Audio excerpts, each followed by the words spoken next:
Hi అండి, ఈరోజు మనం గోల్డెన్ టెంపుల్కి అయితే వెళ్తున్నాం. ముందుగా మహాలక్ష్మి అష్టకంతో మొదలు పెడదాం. నమస్తేస్తు మహామాయి శ్రీపీఠే సురపూజితే శంఖచక్ర గదాహస్తే మహాలక్ష్మీ నమోస్తుతే. నమస్తే గరుడారూఢే ఢోలాసుర భయంకరి సర్వపాప హరి దేవి మహాలక్ష్మీ నమోస్తుతే.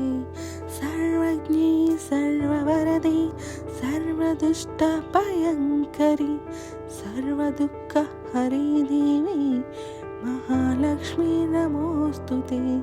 సిద్ధిముక్తి ప్రదే దేవి భుక్తి ముక్తి ప్రదాయిని మంత్రమూర్తి సదాదేవి మహాలక్ష్మీ నమోస్తుతే.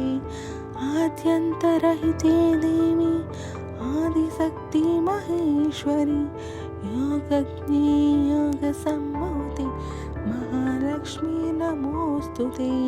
స్థూల సూక్ష్మ మహారౌద్రి మహాశక్తి మహోదరి మహాపాప హరి దేవి మహాలక్ష్మీ నమోస్తుతే. పద్మాసన స్థితే దేవి పరబ్రహ్మస్వరూపిణి పరమేశీ జగన్మాత మహాలక్ష్మీ నమోస్తుతే.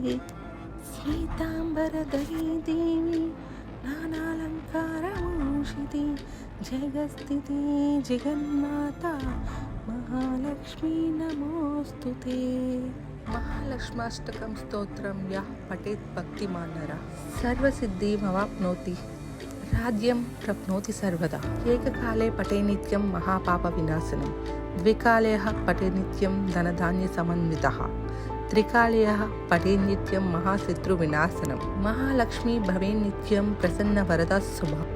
మీరు కూడా మహాలక్ష్మాష్టకాన్ని ప్రతిరోజు చదువుకోండి. ఇంకా చూస్తున్నారు కదండి, మనమైతే టెంపుల్కి అయితే వచ్చేసామండి. ఈ ఆలయం అయితే మనకి తిరుపతి నుండి 120 కిలోమీటర్ల దూరంలో ఉందండి. ఈ ఆలయం అయితే మనకి తమిళనాడులోని వెల్లూరులో అయితే ఉందండి. మలైకోడి అనే ప్రాంతానికి దగ్గరలో కొండ దిగువనైతే ఈ ఆలయాన్ని అయితే నిర్మించడం జరిగిందండి. దాదాపు 100 ఎకరాల విస్తీర్ణంలో అయితే ఈ ఆలయాన్ని నిర్మించారండి. ఈ స్వర్ణ దేవాలయాన్ని శ్రీ నారాయణీ పీఠం ఆధ్యాత్మికరాలు శ్రీ శక్తి అమ్మవారి నాయకత్వంలో నిర్మించడం జరిగిందండి. 1500 కిలోల బంగారంతో కప్పబడి ఉందండి ఈ గుడి. 2007లో అయితే ఈ గుడిని ప్రారంభించారండి. ఈ లక్ష్మీనారాయణి అమ్మవారి ఆలయం అయితే శ్రీపురం అనే ఆధ్యాత్మిక ఉద్యానవనంలో అయితే ఉందండి. ఈ గుడి శ్రీచక్రం ఆకారంలో అయితే నిర్మించబడి ఉందండి. నక్షత్రపు ఆకార మార్గం అండి. దీని పొడవు 1.8 కిలోమీటర్లు ఉంటుందండి. ఈ మధ్యలో ఈ బంగారపు ఆలయాన్ని అయితే నిర్మించడం జరిగిందండి. ఈ ఆలయం అయితే 3 వైపులా నీరు ఒకవైపు మార్గంతో అయితే ఉంటుందండి.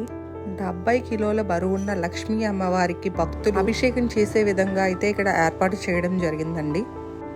గుడికి 3 వైపులా ఉన్న నీటిలో కాయిన్ వేసి మన కోరిక అమ్మవారికి చెప్పుకుంటే అది ఖచ్చితంగా నెరవేరుతుందని నమ్మకం అండి.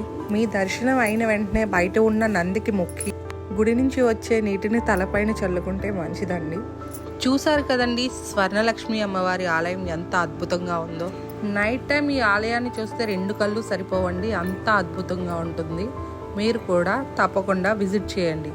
ఈ వీడియో మీకు నచ్చితే లైక్ చేయండి, షేర్ చేయండి, కమెంట్ చేయండి. మన ఛానల్ అయితే తప్పకుండా సబ్స్క్రైబ్ చేయండి.